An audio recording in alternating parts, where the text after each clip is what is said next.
털어서 먼지 안 나는 사람이 없다. 이 말이 있죠. 여러분 가운데 나는 털어도 먼지 안 난다 하시는 분 있으면 여러분 한번 손 한번 들어보십시오. 아무도 안 계시죠? 이 말에서 피해갈 수 있는 사람이 없을 거예요.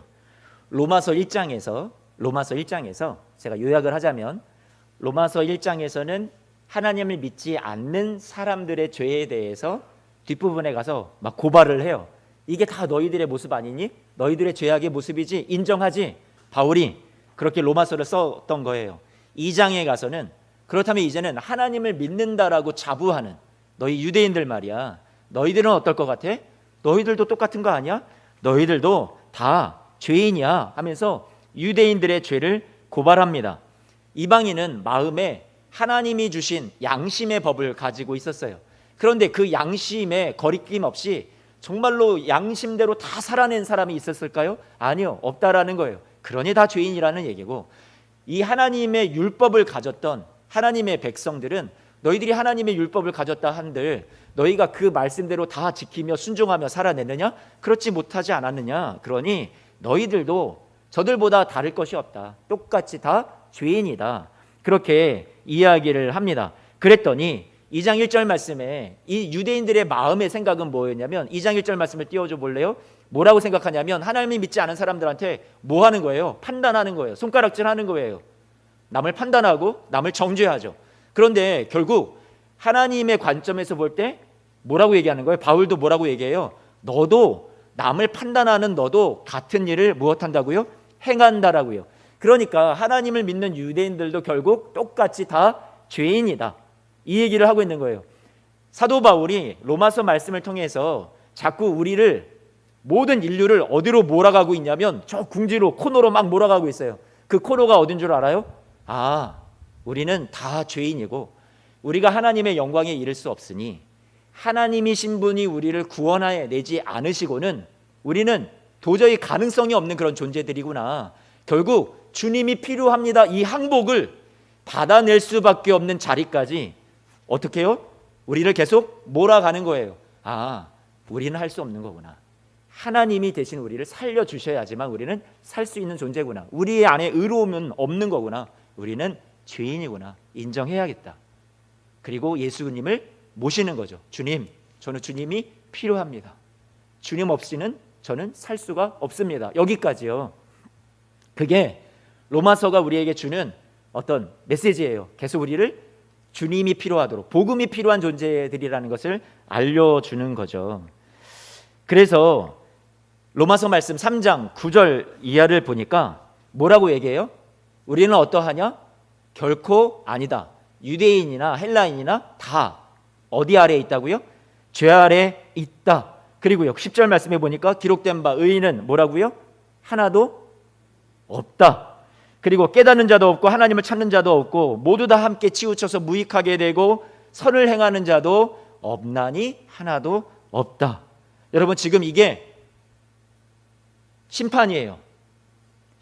선언이에요. 모두가 다 이런 우리의 상황 아니겠냐라고 바울이 말하는 거죠. 그래서 19절 말씀을 보니까 그래서 우리는 하나님 앞에 입을 막힘당한다라는 거예요. 아무도 말할 수 있는 사람, 하나님 내가 그래도 의롭지 않습니까? 라고 함부로 입을 열 수 있는 사람이 없다라는 거예요. 그래서 그 입을 하나님이 막으시는 거죠. 모든 인류가 하나님 앞에 그 입을 열어서 내가 의롭습니다, 나는 자격이 있습니다 할 수 있는 사람은 아무도 없다라는 거예요. 자, 이렇게 이야기를 들은 하나님의 백성들, 자칭 스스로 우리는 선민이야 이렇게 생각했던 사람들, 그 사람들 안에는 어떤 감정이 일어날까요? 이런 얘기를 들으면 여러분 어떤 감정이 일어날 것 같아요? 변론하고 싶고 항변하고 싶고 이런 마음이 일어나겠죠. 그러니까 그래서 3장 1절 말씀을 보면 이렇게 말하는 겁니다. 유대인들의 마음속에 있는 생각이에요. 바울이 그것을 딱 잡아내서 대신 써주는 거죠. 유대인이 나음이 무엇이며 할례의 유익이 무엇이냐? 쉽게 얘기하면 우리가 선택받은 사람들로서 그러면 저들보다, 하나님을 믿지 않는 저들보다 나을 것이 없단 말이냐? 우리가 겉으로도 택함받은 민족이라는 그런 표식으로 우리는 할례도 이미 받았지 않느냐? 그러면 선택받은 우리가, 선민인 우리가 더 나은 대우를 받아야 되는 거 아니야? 좀 더 다른 차원의 어떤 보너스 점수를, 우리에게 떨어지는 하나님의 더 큰 또 차원이 다른 그런 보상과 상급을 저 사람들하고는 그래도 좀 수준이 다르게 하나님이 우리에게 주셔야 하잖아. 우리가 선민인데. 그런데 하나님을 믿지 않는 저들과 똑같이 우리도 심판과 저주 아래 있다고? 우리도 죄인이라고? 받아들이기 싫어. 유대인들이 지금 그러고 있다라는 거예요. 그러면 우리가 선민으로서 대체 무슨 유익이 있는 건데? 이러한 사람들의 생각을, 유대인들을 잘 알았죠. 왜요? 바울도 유대인이니까.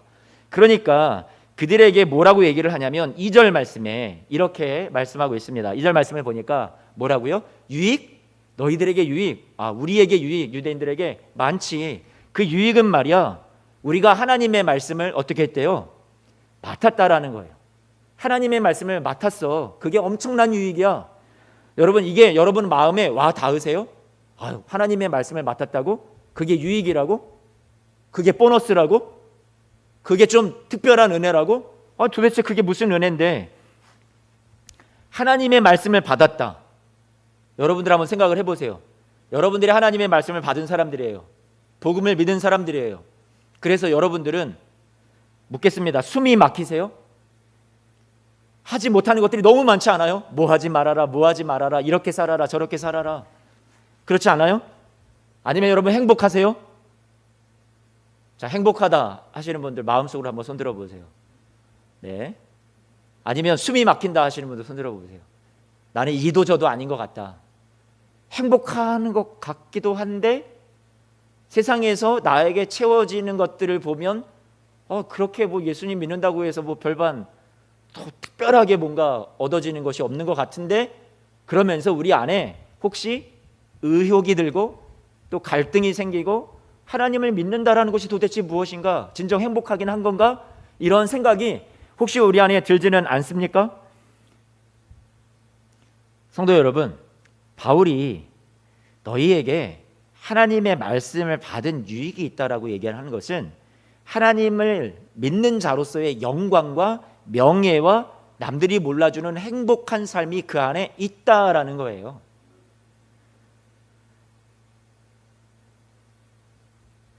신명기 말씀의 10장 13절 말씀을 볼까요?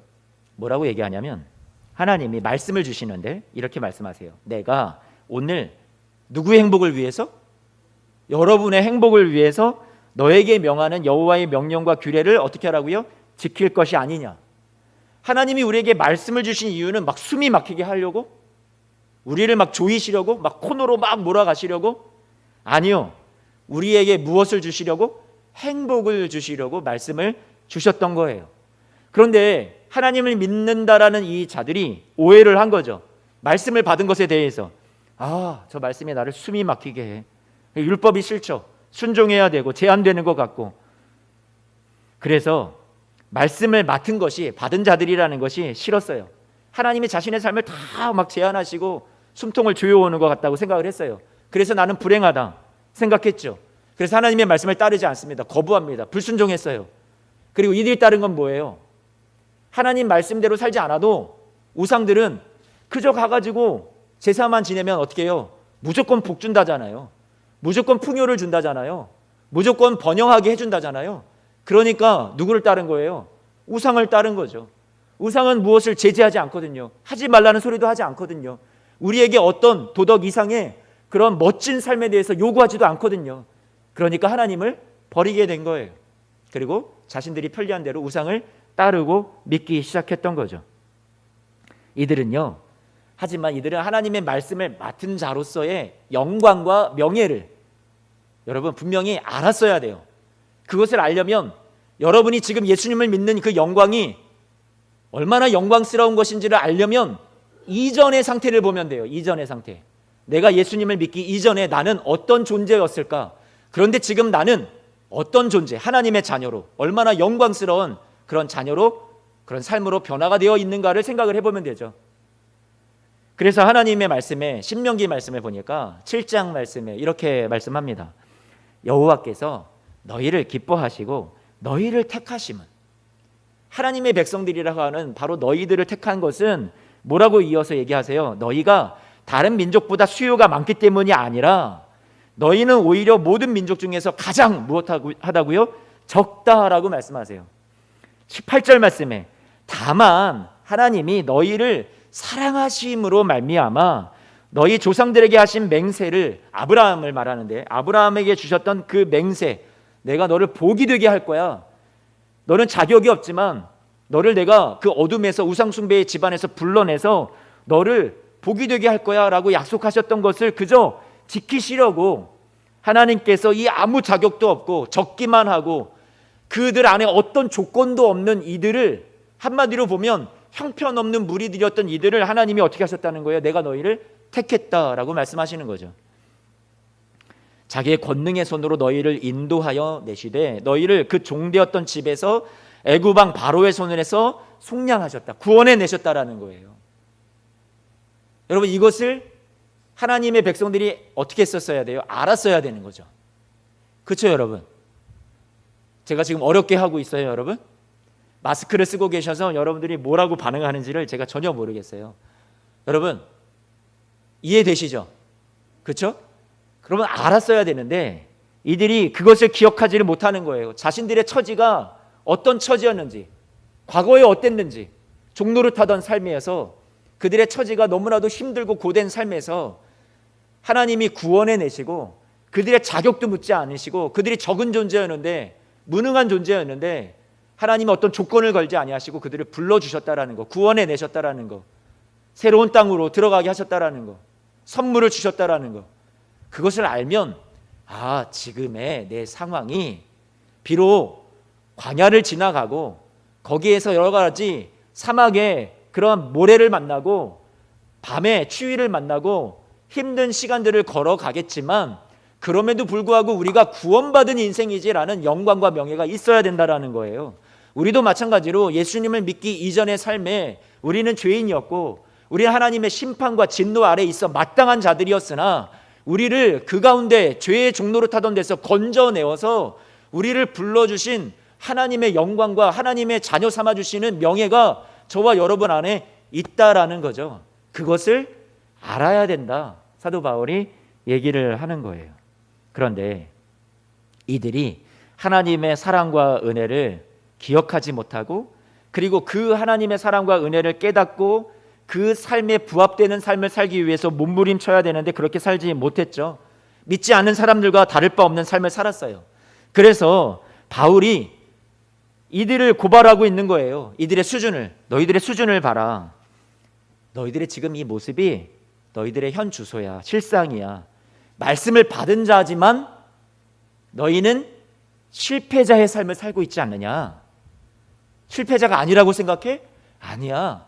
너희는 하나님을 먼저 믿은 자라고 내가 선민이라고 하지만 너희는 똑같이 하나님을 믿지 않은 사람들과 별반 다를 바 없이 너희도 지금 실패자로 살아가고 있어.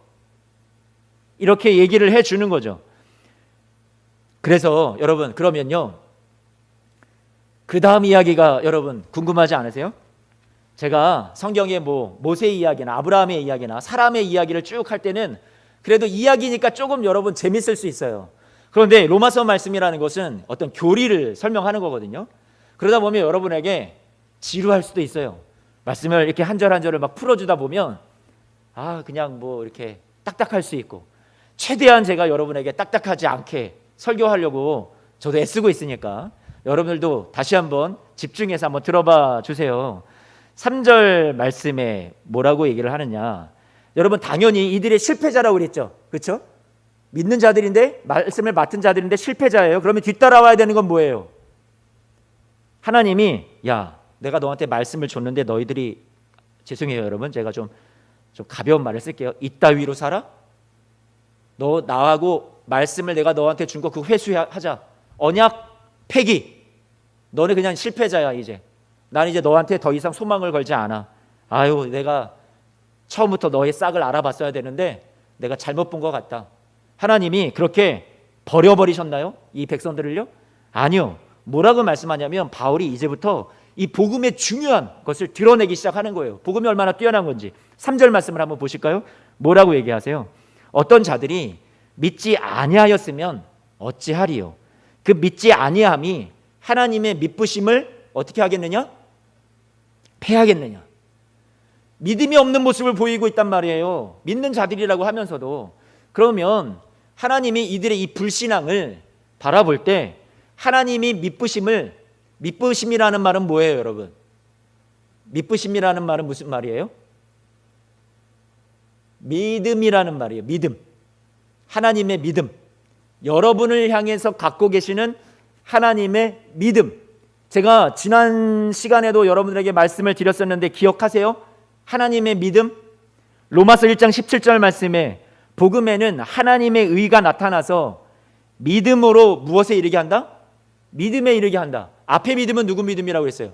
하나님이 우리를 향해서 주시는 믿음, 우리에게 걸고 계시는 믿음, 충성을 다하고 계시는, 변치 않으시는, 포기할 법한데, 그냥 관둘 법도 한데 절대로 지치지 않고 절대로 패배도 모르는, 우리를 향해서 끊임없이 집념을 갖고 계시는 그 하나님의 믿음, 충성될 정도로 그 믿음이 여러분 우리를 믿음으로, 우리도 하나님 앞에 신실하게, 우리도 하나님 앞에 충성된 삶으로 우리를 어떻게 하신다고요? 이끌어 주신다라고 말씀을 드렸죠. 그래서 다시 로마서 3장 3절 말씀으로 다시 돌아와서 뭐라고 말씀한 거예요? 그 믿지 아니함이, 우리의 믿지 아니함이 지금 우리의 수준인데, 그렇다고 해서 하나님의 믿음을, 우리를 향하신 그 하나님의 신실하심이 그러면 없어지겠느냐? 피하겠느냐? 그렇지 않다라는 거예요. 여러분 이 말씀을 믿으십니까? 여러분 아멘이시죠? 로마서 3장 3절 말씀을 우리말 성경으로 보면 이렇게 얘기를 해요. 그냥 쉽게 얘기해서 우리의 불신앙이 하나님의 신실하심을 무효화시키겠습니까? 우리의 불신앙이 하나님의 신실하심을 무효화시키겠습니까? 오늘 우리가 읽은 성경에는 패하겠습니까? 하나님의 미쁘심을? 우리말 성경이라는 그 성경의 번역은 하나님의 신실하심을 무효화시키겠습니까? 오늘 말씀의 제목, 여러분 주보를 보시면 말씀의 제목이 나오잖아요. 오늘 말씀의 제목이 바로 여기 우리말 성경의 번역을 제가 읽다가 오늘 본문 말씀을 묵상하던 가운데 이 말씀에서 따왔어요. 우리의 아무런 어떤 그 불신앙도 하나님의 신실하심을 무효화시켜 버릴 수 있는 것은 아무것도 없구나. 그것을 하나님이 오늘 우리에게 말씀을 통해서 가르쳐 주고 계시는 거죠. 우리의 추함과 우리의 죄악에도, 우리의 불신앙에도 불구하고 하나님의 신실하심은 패하지 않는다. 이들이 하나님의 말씀을 맡은 자들답게 살지 못했고 하나님의 목적과 부르심에 그 부합한 삶을 살지 못했다고 해서 하나님의 실패하심이 실패하지 않았다. 하나님의 신실하심이 실패하지 않았다라는 얘기예요. 바울이 그거를 말하고 있어요. 4절 말씀을 보면 이렇게 말해요.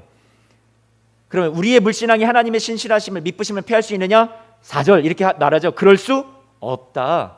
사람은 다 거짓되되 오직 하나님은 어떠시다? 참되시다. 하나님은 신실하신 것을 못 속이세요. 당신 스스로. 하나님은 신실하실 수밖에 없어요. 하나님이 변덕을 부리고 싶어도 우리를 향해서 너 구원 취소, 너 사랑 안 할래 이렇게 하고 싶으셔도 하나님은 참되시기 때문에 그것을 바꾸실 수가 없어요. 여러분을 향한 사랑을요, 신실하심을요. 참되시다 오직 하나님은, 이 말이에요.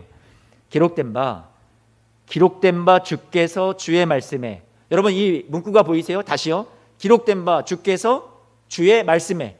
그러면 여러분 바울이 지금 기록된 바라고 그랬으니까 성경의 어느 기록에서 바울이 지금 인용하고 있다라는 것을, 그 말씀을 생각하고 여기에 이런 말씀이 있지 하고 그것을 끌어와서 지금 유대인들에게 설교하고 있다라는 것을 여러분 생각을 하셔야 되는 거죠. 그렇죠? 4절 말씀에 기록된 바, 그럼 어디 말씀을 얘기를 한 걸까요? 시편 51편 말씀이에요. 시편 51편 말씀에 4절을 보면, 여러분 이 말씀은 누구의 시인 줄 아세요? 누구의 시일까요? 다윗의 시예요. 다윗의 시.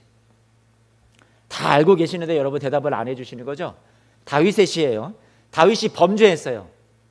다윗이 하나님 앞에 큰 죄를 범했어요. 지금 제가 입에 담기가 거북할 정도로 큰 죄를 범했어요. 살인죄를 저질렀어요. 그런데 그가 하나님 앞에 나와서 내가 주께 범죄하여 주의 목전에 악을 행했습니다. 어떤 모습으로 나왔어요? 자격 없는 모습으로 나왔어요. 정말로 형편없는 모습으로 하나님 앞에 지금 나왔어요. 그런데 그 뒤에 뭐라고 얘기를 해요? 주께서 말씀하실 때에 어떻다고요? 의로우시다 하고, 주께서 심판하실 때에 무엇하다고요? 순전하시다 하리이다. 여러분에게 묻겠어요. 3장 4절 말씀 다시 한 번만 좀 띄워주실래요? 죄송해요.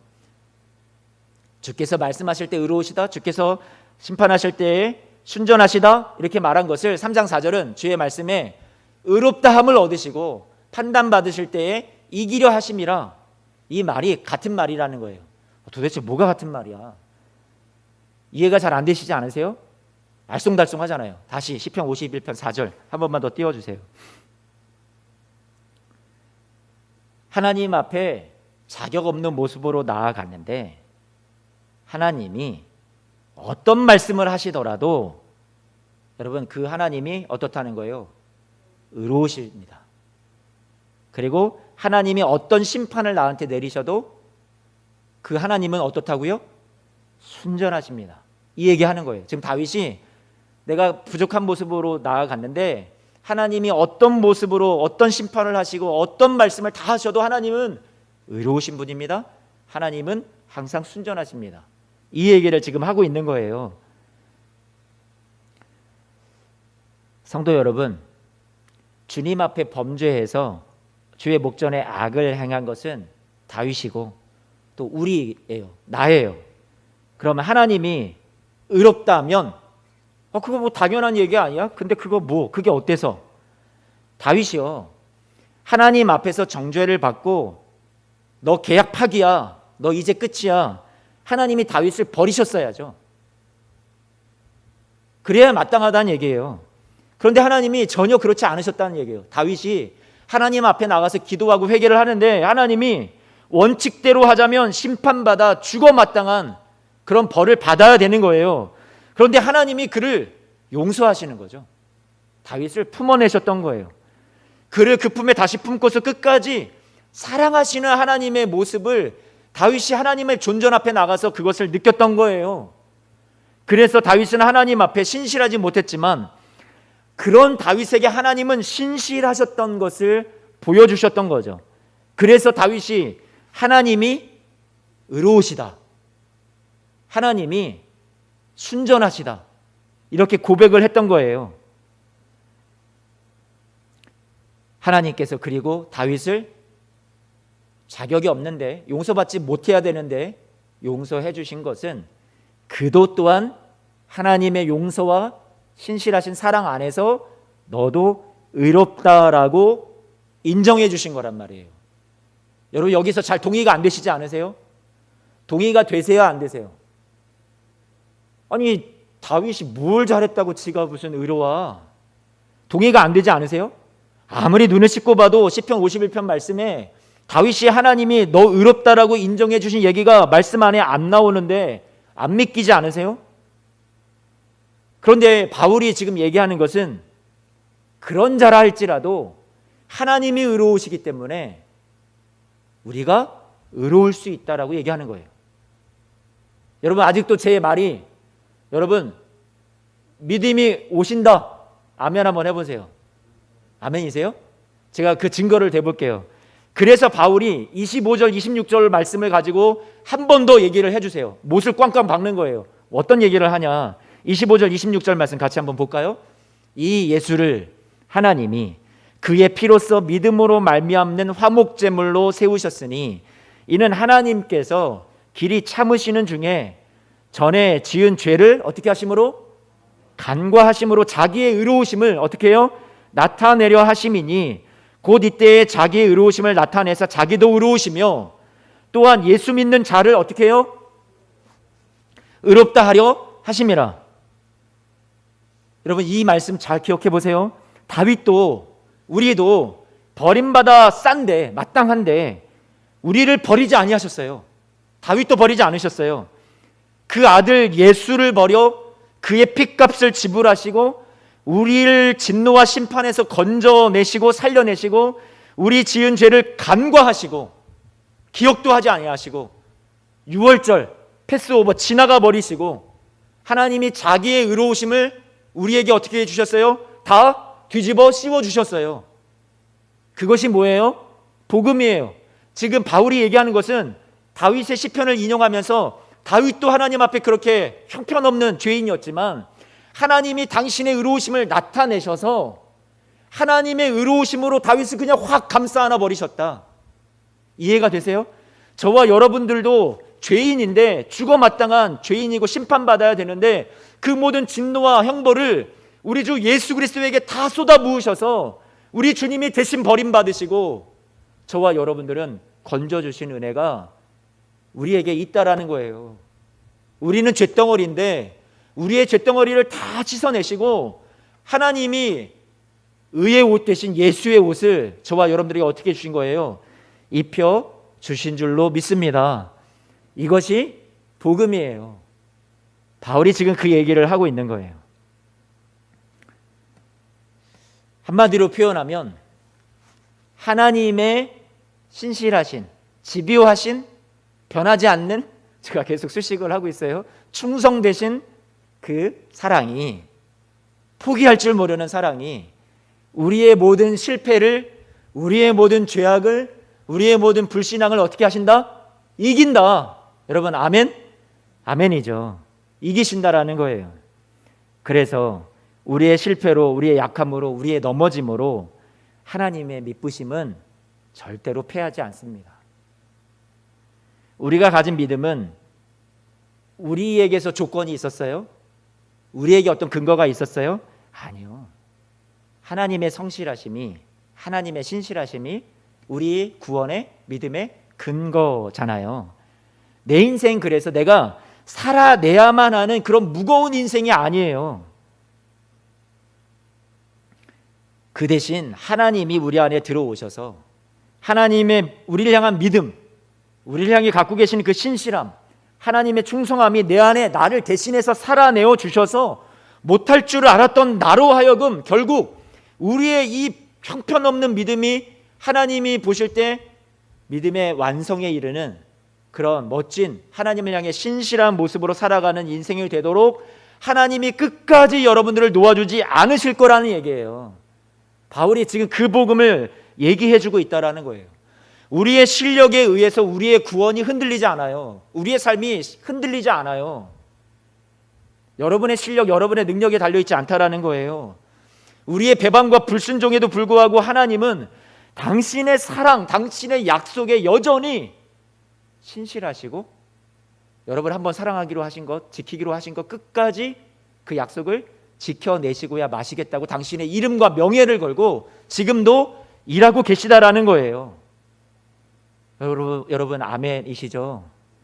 부모가 힘을 다하고 희생해서 자식을 위해서 자기 인생을 바친다라는 것은요, 자식이 잘나서예요? 자식이 우리에게 뭔가를 더 많이 해줘서예요? 아니잖아요, 여러분. 부모가 된다라는 것은요, 자식과 다르기 때문에 할 수 있는 거잖아요. 맞아요, 여러분? 마찬가지로 하나님도 마찬가지예요. 우리의 자격, 우리의 조건, 우리의 실력, 그것을 하나님이 따지실 분이 아니라는 얘기예요. 저와 여러분들은 하나님의 자녀가 되었기 때문에 하나님의 그 불붙는 듯한 극률하심과 사랑이 세상 끝날까지 여러분과 함께하여 주실 줄로 믿습니다. 지금의 제 모습을 보면 하나님의 은혜가 말로 다 할 수 없다라는 것을 얘기해 주고 있어요. 증거해 주고 있어요. 저는 제가 알아요. 내가 어떠한 존재인지를, 자격 없는 것을. 그런데 이렇게 사랑하신다라는 것은 왜요? 하나님 왜 날 사랑하시죠? 왜 이런 은혜를 베풀어 주시죠? 저는 아직도 그것이 풀리지 않는 어마어마한 영광이에요. 창세기 12장 말씀에서 아브라함을 부르실 때 여러분 그에게 말씀을 주셨어요. 말씀을 맡은 자가 되었어요. 약속을 주셨어요. 그에게 찾아갔을 때 하나님이 너가 나에게 이렇게 하면 내가 너에게 이렇게 해줄게 하고 서로 언약을 맺었나요? 아니요. 어떤 조건을 걸지 않았어요. 하나님이 그냥 아브라함에게 일방적으로 그냥 찾아가셔서, 아브라함은 우상숭배 집안이었어요. 먼저 하나님을 찾지도 않았어요. 죄를 짓고 있는 삶에 그냥 빠져 있었어요. 그런데 하나님이 그런 아브라함을 일방적으로 찾아오셔서 불러내셨어요. 그를 건져주셨어요. 그리고 그를 복이 되게 하겠다고 하신 거예요. 너는 축복받은 존재야. 너를 통해서 많은 사람들이 또 복을 받게 만들 거야. 그의 인생에 소망을 주셨어요. 그런데 그런 하나님의 기대, 믿음, 하나님의 신실하심에 아브라함이 어떻게 반응을 했냐면 연약함을 보였어요. 의심했어요. 두려웠어요. 하나님을 믿지 않았어요. 실패했어요. 그때 하나님이 아브라함을 포기하셨을까요? 아니요, 포기하지 않으셨어요. 여러분 성경을 통해서 잘 아시잖아요. 아브라함이 믿음의 조상 하면 여러분 누가 떠올라요? 다시요? 믿음의 조상 하면 누가 떠올라요? 아브라함이 떠오르죠. 여러분 아브라함의 이야기, 인생의 그 전체 스토리 가운데, 성경에 나오는 이 스토리 가운데 아브라함이 뛰어나서 이러이러해서 믿음의 조상이 되었더라, 이야기의 주인공이 여러분 누구예요? 아브라함이에요? 아니요. 아브라함은 절대 주인공이 아니에요. 아브라함을 그 믿음에 이르기까지 그것을 만들어내신 분이 누구다? 하나님이다. 그의 약함과 불순종과 의심과 그의 실패에도 불구하고 하나님이 집요하게 포기하지 않고 찾아오셔서 계속해서 믿음으로 이끌어 주셨던 하나님의 모습을 창세기 말씀은 우리에게 전해주고 있는 거예요. 이게 하나님 아버지의 마음이라고, 지금 저와 여러분을 향한 하나님의 마음이라고요. 누가 주인공이에요? 하나님이 주인공이에요. 믿음이라는 것이, 우리의 믿음이라는 것이 얼마나 하나님의 설득 과정인지를 정말로 가장 잘 선명하게 드러내주는 성경의 인물을 하나를 꼽으라면 아브라함을 둘 수 있는 거예요. 그러면 이것을 경험한 아브라함은 어떨까요? 하나님의 은혜를 몰라요, 알아요? 잘 알았겠죠. 잘 알았어요. 아, 내가 하루를 살아간다라는 것은 내 능력으로, 내 실력으로 살아가는 게 아니구나. 누구에 의해서 살아간다? 하나님에 의해서, 하나님의 은혜로, 하나님의 신실하신 약속 때문에 내가 거기 붙들려서 나는 그 안에서 살아가고 있는 거구나. 여러분 아브라함이 그것을 알았게요, 몰랐게요? 알았어요. 그런데 이들의 수준이요, 뭐라고 얘기를 하냐면, 유대인들이요, 아브라함의 자손들이잖아요. 그러면 아브라함처럼 계속 그 하나님의 은혜를 까먹지 않고 그 믿음 안에서 그 말씀을 잘 지키면서 그 은혜를 망각하지 않은 삶을 살아가야 되는데, 이들이 그 하나님의 선민된 것을, 자신들을 불러주신 은혜를 까먹고 만 거예요. 그래서 7절 8절 말씀에 보면 유대인들이 이렇게 말하는 거죠. 나의 거짓말로 하나님의 참되심이 풍성하고 그의 영광이 더 드러난다면, 8절 말씀에, 그러면 선을 이루기 위해서 악을 행하면 되지. 내가 거짓말을 하면 하나님의 참되심이 더 드러난다. 자, 우리가 부족해도 하나님이 신실하시기 때문에 하나님은 다 하신다. 그러면 우리가 뭐터러 이렇게 어렵게 살아? 그냥 대충 살아도 되지. 여러분 이게 하나님의 택함 받은 선민의 생각들이었어요. 당시에 우리가 이방인과 다를 바 없이 우리가 다 죄인이라고? 심판 아래 우리도 다 있다고? 자, 그렇다 치자. 그래서 그러면 우리가 불의해도 하나님의 의가 드러나면, 우리가 죄를 많이 짓고 악역을 많이 해도 결국 그거 다 하나님이 하신다라는 거 아니야? 하나님이 책임지시는 거라며, 하나님이 다 하시는 거라며, 하나님이 막지 않으신 거지. 나를 또 그렇게 몰아가신 거네. 죄를 지을 수밖에 없도록 하나님의 선하심을 더 드러내시기 위해서. 그러면 우리가 악역을 했기 때문에 하나님이 주연으로 더 빛이 나시는 거 아니야? 여러분 이렇게 생각을 한다라는 거예요. 죄송해요 여러분, 이따위로 생각을 한다라는 거예요. 하나님의 말씀을 받은 우리나 말씀을 받지 못한 자들이 다 똑같다고 한다면 그냥 마음대로 죄짓고 살면 되지. 우리의 책임은 아니잖아. 다 우리가 이렇게 사는 것이 그러면 다 하나님 책임이야. 하나님 때문이야. 내 탓은 아닌 거지. 여러분 지금 이게 믿는 사람들의 마음이었어요. 그 당시에. 이 모습을 오늘 우리에게로 고스란히 가져와서 대입해보죠. 저와 여러분들의 삶에요. 우리는 먼저 예수를 믿게 된 것, 하나님의 자녀로 살아가는 그 명예와 영광을 여러분 간직한 채 살아가고 계십니까? 무거운 짐을 졌다고 우리도 생각하지는 않아요? 하나님의 말씀을 맡은 자로서 저 유대인들이 먼저 믿었는데 그들이 실패했던 것처럼 오늘날도 우리도 똑같이 그렇게 살아가고 있지는 않습니까? 예수님을 믿고 구원받아서 그 이후로 그 영광과 명예를 알고 멋지게 당당하게 세상을 살아가야 되는데 이 땅 가운데 예수 믿어서 내가 도대체 얻은 게 뭐람? 그 자랑과 기쁨과 영광이 도대체 뭐야? 우리가 그것을 모르는 채 살아가고 있지는 않습니까? 내가 믿은 믿음의 보상이 뭐예요? 예수님을 믿고 살아서 이제까지 우리의 삶에서 여러분에게 유리했던 것이 뭐예요? 세상을 살아갈 때 여러분에게 도움이 됐습니까? 아니면 손해만 봤던 거 아니에요? 양보해야 됐고 져줘야만 했고 정직하게 살려고 하면 살려고 할수록 더 힘든 세상이 되어가고 그것이 혹시 우리의 삶이라서 우리가 믿는 것에 대해서 회의가 몰려오고 삶에 대해서 부정적인 그런 생각들이 우리 안에 들어오고 있지는 않습니까?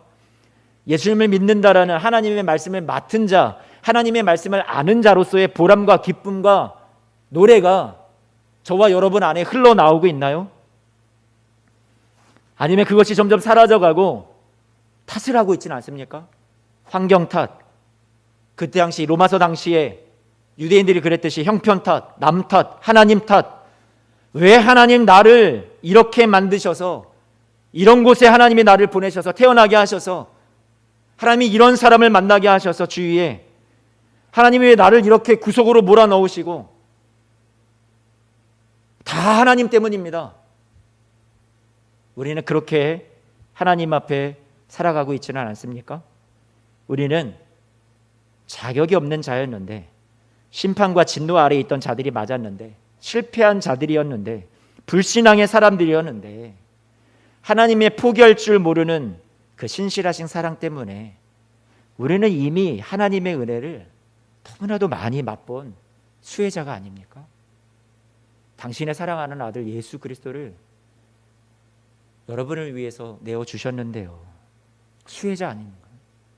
이미 넘치는 은혜를 받은 자 아닙니까? 세상의 어떤 형통이 성공이 예수보다 더 귀하고 값지답니까? 예수의 생명보다 더 귀합니까? 아니잖아요. 내가 1억을 누군가에게 받으면 여러분 100만 원, 1000만 원은 우습게 생각할 수 있어요. 왜요? 가치가 다르니까. 주님이 저와 여러분들에게 주신 영원한 생명, 하나님 나라의 그 복을 우리가 받았다면 여러분 이 세상에서 우리가 누리지 못하는 것들로 인해서 하나님 내 인생이 이게 뭡니까? 우리가 그러지 않을 수 있어야 돼요. 왜요? 더 큰 가치를 우리는 소유했기 때문에요. 유대인들이 하나님을 향해서 원망하는 모습이 바로 우리의 모습일지도 모르겠습니다. 우리가 원하는 이 세상의 축복이 다 나에게 채워지지 않아도 우리는 은혜에 이미 수혜자라는 것을 여러분 인정하십시오. 하나님 앞에서 우리의 핑계, 변명, 탓을 하는 환경 탓하는 하나님 탓하는 남 탓하는 그런 모든 모습들을 우리가 입을 막고요. 과거에 하나님의 백성들이 실패했던 그 실패를 오늘날 우리가 반복하지 않기를 원합니다. 다만 우리의 환경, 우리의 실패를 뛰어넘어서 하나님이 목 놓아서 지금 외치고 있는 이 로마서 말씀에서 우리를 향해서 외치고 계시는 이 복음, 하나님의 신실하심을 붙들라라고 우리에게 말씀하고 계시는데 그 하나님의 신실하심에 여러분 사로잡혀서 여러분 우리의 삶이 아무리 환경이 어려워도 여러분의 감정이 여러분을 힘들게 하여도 여러분의 인생이 어떤 조건에 의해서 여러분의 실력에 의해서 이리저리 좌지우지되고 흔들릴 것이 아니라 하나님의 그 신실하신 사랑 안에 완전히 붙들려서 그 안에서만 살아가시기를 주님의 이름으로 축복합니다. 저와 여러분들을 너무나 사랑하셔서 예수 그리스도를 이 땅에 보내주셨어요. 하나님의 신실하심이 우리를 찾아와 주셨어요. 이미 하나님의 사랑은 신실하심은 확증되어 있는 거예요. 그러면 앞으로도 우리의 앞날의 인생에 이 하나님의 신실하심은 계속해서 동일하게 여러분의 평생을 따라다닐 거라는 말이죠. 그것을 믿으시고 여러분 인생에 흔들림 없이 어떤 환경과 상황에도 굴하지 않고 여러분의 실패에도 여러분의 연약함에도 여러분 거기에서 패배하지 않고 절대로 하나님이 패하지 않습니다. 하나님이 패배하지 않습니다. 하나님이 여러분을 향한 사랑을 포기하지 않으십니다. 여러분의 인생을 마침내 하나님의 신실하심이 여러분의 인생도 성공으로 그리고 선하게 마무리 주어 줄 것을 믿으면서 오늘도 그 하나님의 신실하심 바라보고 붙잡으며 찬송하며 예배하며 살아가시는 우리 사랑하는 성도님들 모두가 되시기를 주님의 이름으로 축복합니다. 기도하겠습니다. 하나님 고맙습니다.